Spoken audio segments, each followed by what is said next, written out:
किसी ने सच ही कहा है, hell hath no fury like a woman's scorn. In simple desi words, लड़की का चक्कर है बाबू भैया. And the लड़की in question is a 30-year-old Rene, not Zellweger but Joshilda, a hot-headed pyar mein pagal kudi based in Chennai whose pagalpan knew no bounds when the Brahmin Munda she fell in love with decided to say I do to someone else.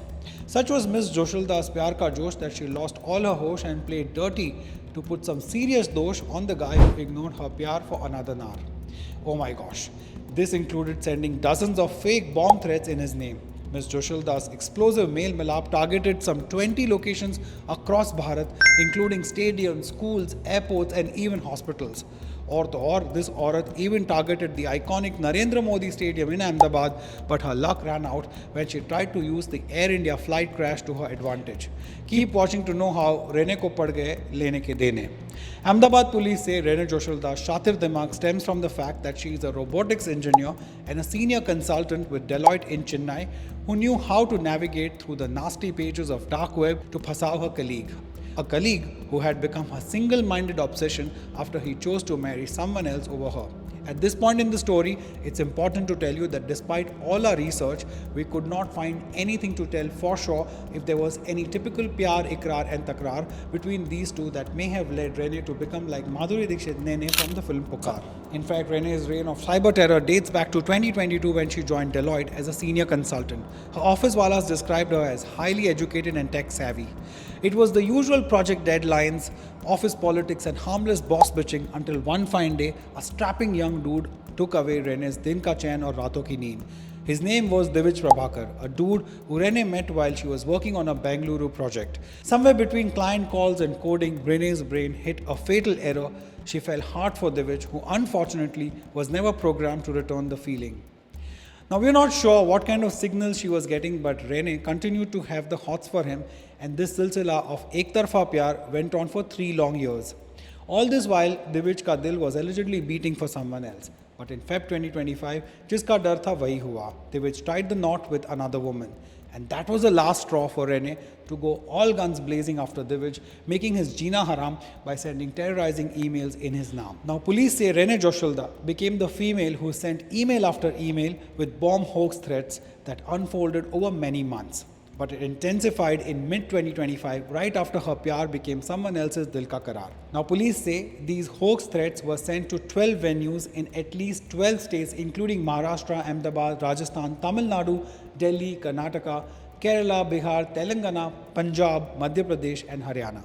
These included schools, hospitals and venues with VVIP visits as well. In all, officials estimate 21 locations in Ahmedabad alone were threatened and dozens more nationwide.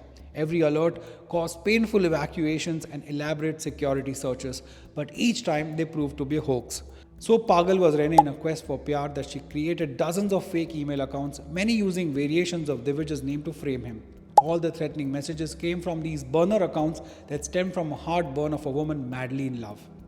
She used VPNs, including the Pakistani ones, to mask her IP addresses. She also bought dozens of virtual and temporary phone numbers, at least 80 at the last count, over the last 2 years to verify email signups and avoid being traced.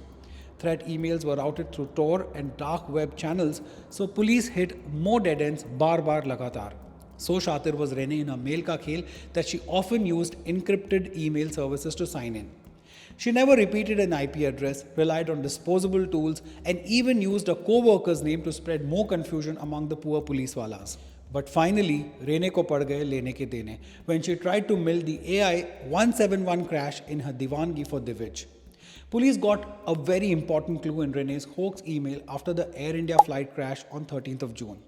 On this day after the crash, the BJ Medical Hostel on which the plane fell received a chilling message that read the following. I think now you know power. Like we sent you mail yesterday, we crashed the Air India plane with our former CM Vijay Rupani. We know the police would have thought that the plane crash was a hoax and ignored it. Now you know we are not playing. My personal request to the police is please prosecute her for missing prepositions and incorrect grammar as well. Anyway, so this email took false responsibility for the crash, which had killed over 240 people and warned of further attacks. And this is when the forensics traced that email to Rene Joshilda's network of Farzi accounts. It gave investigators a crucial new lead. Now, Ahmedabad Cybercrime Branch led a coordinated multi-state probe. Police tracked similarities in the emails and deployed technical surveillance. Investigators searched countless login logs, IP records, and anonymous points. And like every cheesy police officer in the 90s Bollywood movies has said, मुजरिम कितना भी शातिर हो, एक ना एक गलती तो जरूर करता है. And in Rene's case, that one single galti took her down. Investigators discovered that Rene Joshilda once logged into her own account with one of her fake email IDs from the same device as her real account. This login made sure that it was the end of the story for this Jogin, because it leaked her actual IP address. And that one careless login also gave away Rene's Atta, Pata and data. From there, cyber forensics confirmed her location and identity. फिर क्या था? The police swooped in at her Chennai residence and seized digital and paper evidence. But this wasn't her first episode of cyber harassment. While over the past 2 years, Rene obsessively pursued Divij, she reportedly harassed many Mahila Karamcharis who so much as even interacted with him. In one case, she bullied her colleagues so much that she resigned altogether. Reminds me of Madhuri's character Mohini from Tezab, who makes Mandakini's life so miserable that she quits the college and the city. Her only kasoor is that Anil Kapoor's character Munna likes her more than Mohini. How many of you remember that scene? Let me know in the comments. Oof, I'm so filmy. Anyway, coming back to Rene's Ram Kahani, let me tell you that she even created and circulated fake marriage certificates claiming that she had married Divij. And guess what? We even found this fake Instagram account that we are sure Rene must have only created with her own fake ID. Records also show Rene used anonymous accounts to send hundreds of bogus DMs based on jealousy. Now, police say she acted out of revenge after her Pyar Ka proposal was rejected by Divij. But after her Pyar Ka Panchnama, Rene, instead of finding another Tambram boy like Divij, started a silsila of fake emails to misdirect police resources and create widespread public panic. Now, as of now, Ahmedabad police have filed many FIRs under multiple sections related to criminal conspiracy, forgery, impersonation, and creating public alarm. ODP police in Karnataka are also interested in doing some Poochtaach and Janch Partal with Rene for similar threats she was making for the upcoming Rath Yatras as well. As of now, Rene Joshilda is in Kal Kotri under the Ahmedabad Cybercrime Branch. A formal charge sheet is also expected soon. But you must be wondering why Divij never got into any trouble even after Rene's rampant attempts to frame him through her malicious mails.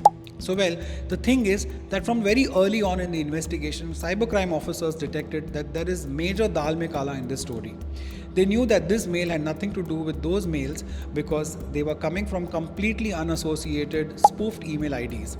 They just didn't know these emails were coming from a spurned female lover who was rewriting what possibly could be the sequel of Ram Gopal Varma's Pyar Tune Kya Kiya. When police tracked these IDs, they were traced to anonymous IPs, burner numbers and VPNs that had no connection with Divij's devices or location. They must have called him for questioning or scanned his profile, but would have known that this Kalakandi is the handiwork of someone else. They just didn't know that this is a job of Ek Ladki Thi Diwani Si, who didn't realize when her pyar turned into a problem. A problem that was eventually going to poison her own life forever. Friends, this story may fuel jokes, spoofs and memes, but underneath the kahani of this Adhura Pyar is a very poignant tale of fragile mental health and fatal obsession. Something we all ignore all the time. Now cross your heart and tell me that in your life you have never been obsessed with someone. Sometimes it's the other way around too. Someone else is obsessed with us. That mad pull of love and that attraction that sees no reason. That unhinged feeling of a hopeless fall and a deep connection that isn't always one-sided.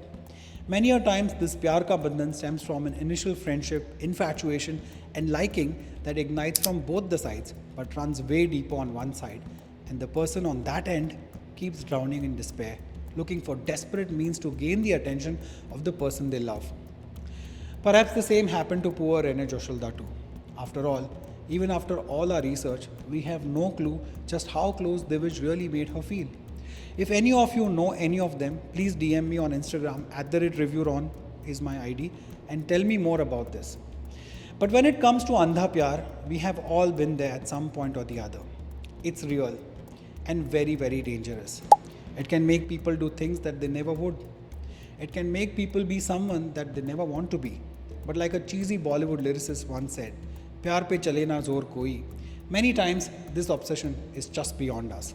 At such times, friends, family and colleagues can help before things get so out of hand that lives are destroyed forever. We don't know what kind of legal battle lies ahead for Rene in the court kacheris of various states, but we do hope that while the law takes its own course, A case like this is seen with some compassion and a very careful mental health assessment too. After all, this case would have made sure that Rene, a gifted individual, not only lost her job but her social status too, and her poor parents, for no fault of theirs, would be distressed mentally, socially, and financially much beyond our imagination. Everyone deserves a second chance, and our justice system should concentrate on reform rather than punishment. What do you feel? Whatever is on your mind, put it in the comments. And as always, if you have come this far, then do the right thing. Thanks for watching all the way. Take care of yourself and those around you. Jai Hind.